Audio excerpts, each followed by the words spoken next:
Hi everyone, so welcome to another academic video. I've actually done a bit of a channel tidy up. So I've made some playlists of university videos relating to teaching, to research, to careers, to day-to-day life. So hopefully that'll help you navigate around a bit to find the content that you might be looking for. But in the meantime, today's video is all about academic interview mistakes. So let's play the new trailer and then jump straight into it.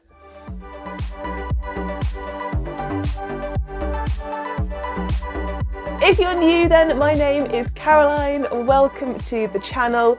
I am a UK-based university physics lecturer. I research, I work, I teach at a UK university, but before that I actually worked for some considerable number of years in industry. And so I know that this is the time of year a lot of us might be thinking about changing job or applying for new jobs. You could be looking for PhD positions, applying for that first postdoc, or maybe going for your lectureship or your senior lectureship interview. And so I thought I would just share from my experience a few of the common academic interview mistakes. Up first then is forgetting the wider picture or the wider research picture. So by that I mean that when we prepare for an interview, I think it's so easy to focus on what we have done. So our research outputs, the projects that we have personally worked on, our papers, our publications, things that we may have been proud to take part in or key results. And that's all essential and valuable and really important for the interview. But it's also so key to place that information in the wider context of the research interests of the group or the academic setting or the industry that we're looking to join. Because when we are being recruited, we are obviously being recruited as an individual, but we're being recruited also to most likely form a part of a team. And so if you are applying to be maybe a lecturer or a research fellow, it's so good to consider the work of the colleagues at the university that you're looking to join. You know, what research are they interested in? What are the topic subjects that they cover? And how would your research be complementary to it, align with their interests, help kind of maybe support or further collaborations within that group? You know, how does your contribution fit into the wider research picture? And with that, I guess, comes my second academic interview mistake. And it's not preparing an evaluation of your research outputs. So, you know, it's highly likely in a job interview that you may get asked to describe a project that you were particularly pleased to take part in.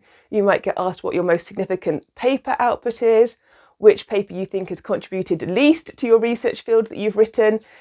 So before going into the interview, it's really good to give yourself time to do a bit of an honest evaluation of your research, things that have gone well, strengths, things that you've kind of contributed to the community really, really well, areas of research that maybe have been more challenging, just so that if you get asked that question about, you know, which is your biggest research strength output, you are ready with an answer to go.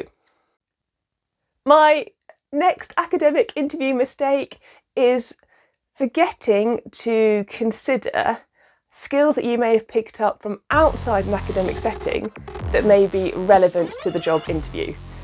So in my case in particular, I rejoined academia as a lecturer coming from industry. And so I had a lot of the skills that they were looking for, but maybe not in the traditional academic form. So, you know, I hadn't given lectures to students and I hadn't taught big lecture research classes, but I had done an awful lot of public lectures, outreach events, running workshops for people. So it's looking at your skill set, looking at what you've done maybe outside of the academic setting, and also remembering to consider how that might be useful within your academic job interview. Next up in the academic interview mistake list, I guess would be not giving enough time or thought to your future self, career aspirations beyond that position that you're applying for. You know, it is a very typical interview question to be asked, where do you see yourself in 5 years or 10 years? And depending on your career position, you know, it might be very obvious. You might have been aiming to get a PhD, finish your PhD, and your goal could be in 5 years' time to have your first postdoc position. If you're applying to be a lecturer, maybe it's that you want to have published so many papers, be known in your field, and be progressing towards a senior lectureship position.